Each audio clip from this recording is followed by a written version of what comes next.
o GSI do Lula, que foi visto entregando água para os manifestantes, que depois ele ajudou a acusar como golpista. Alexandre de Moraes não deixou o G. Dias me responder, porque ele sabia que eu arrancaria mais informações do G. Dias. Houve permissão do Estado para que houvesse aquele quebra-quebra, para depois usar isso de prova a acusar golpistas, que todo mundo sabe que não houve tentativa de golpe. Lula fez politicagem em cima da prisão de inocentes e vetou o PL da dosimetria. E foi vetado pelo Lula, pode ainda virar lei. Basta que agora, no prazo de 30 dias, o Congresso derrube esse veto por maioria absoluta de seus membros. Então,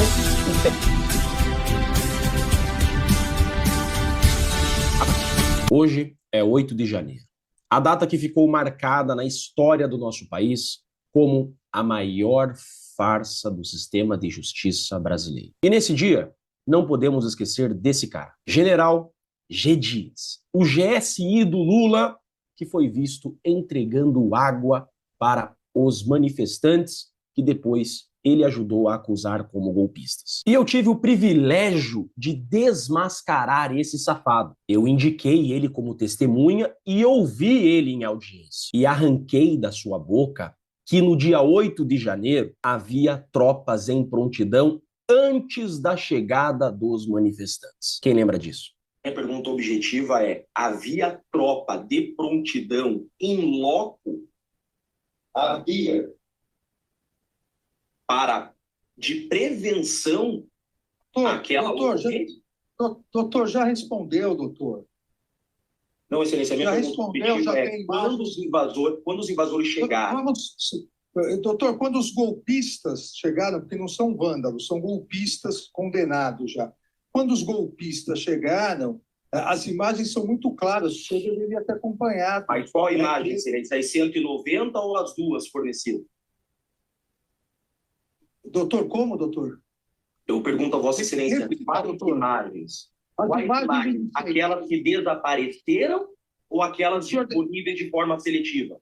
O senhor desapareceu com imagem? Eu não sou autoridade pública, não tenho... O senhor está acusando alguém que desapareceu? Falei de forma genérica e não cheguei nessa pergunta. Porque eu já estou oficiando o governador Tarcísio para informar das suas acusações de ontem.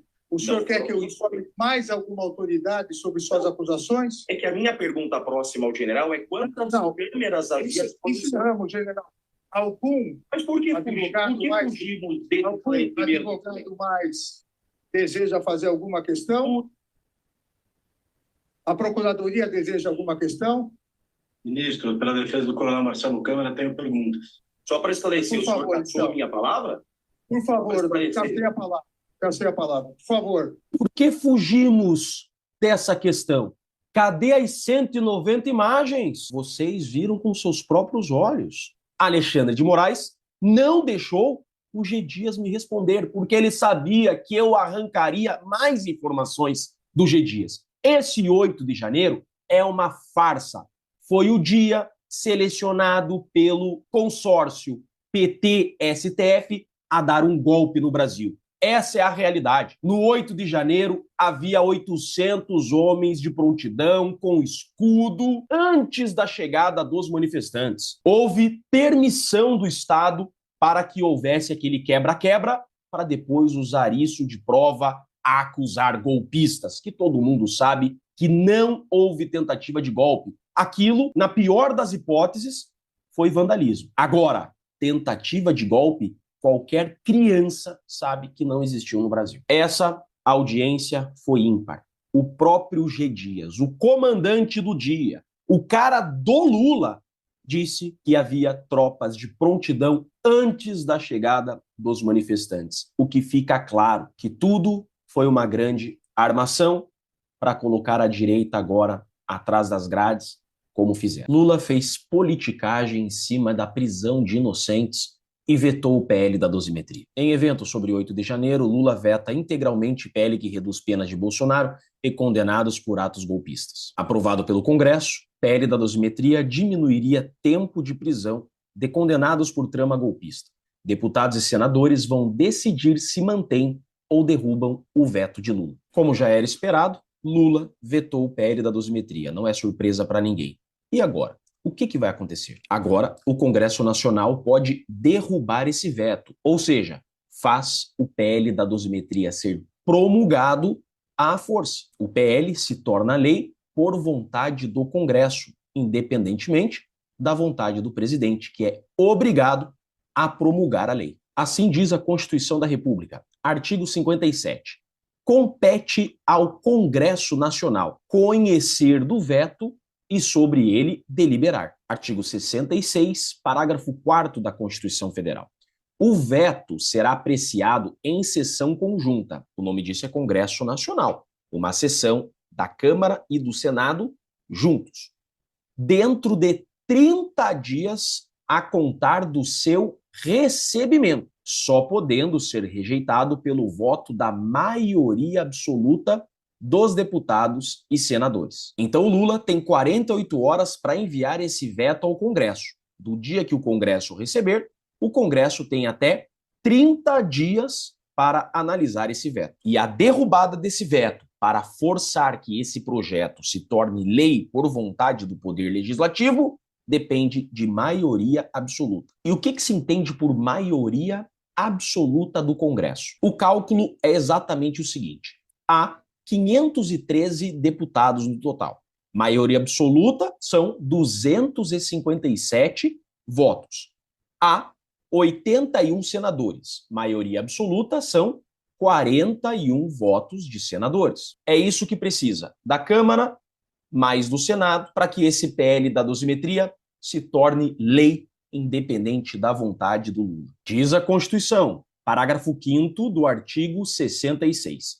Se o veto, então, não for mantido, ou seja, se o Congresso derrubar o veto, será o projeto enviado para promulgação do presidente da República. Significa, Lula, não importa se você gostou ou não do PL da dosimetria, nós queremos que se torne lei. Então o Lula tem que promulgar o projeto de lei, ou seja, faz virar lei à força. Mas olha só que legal esse parágrafo 7º. E se o Lula não quiser promulgar?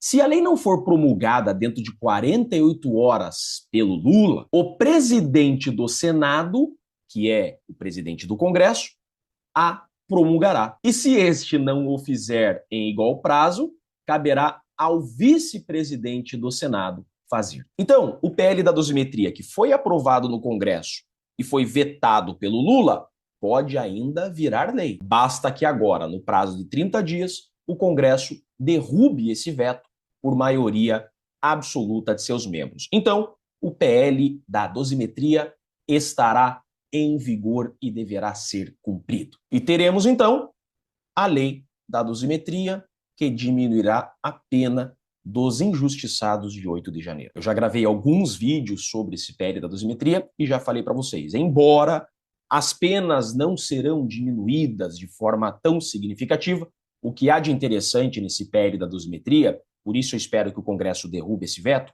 é que o tempo de cumprimento de pena para progressão será de 16%. Hoje está em 40%. Ou seja, os presos políticos têm que cumprir 40% do total da pena para sair do regime fechado para o semiaberto. Se o PL da dosimetria virar lei, esse tempo será de 16%. Após cumprirem 16% do total, já tem direito à liberdade. Isso, de fato, é um grande avanço. Então, agora, esse PL está nas mãos do Congresso. Muito embora o Lula tenha vetado, calma, agora o Congresso se reunirá e poderá transformar esse projeto em lei, conforme eu mostrei para vocês. 8 de janeiro é a data da maior farsa da história que nós vivemos no nosso Brasil. Eu gravo esse vídeo em memória de Clezão, em respeito a todos os presos e perseguidos políticos, em respeito a Felipe Martins, ao Coronel Azevedo, em respeito ao presidente Bolsonaro, em respeito a toda a parte honesta do Brasil. E reafirmo meu compromisso com o nosso povo.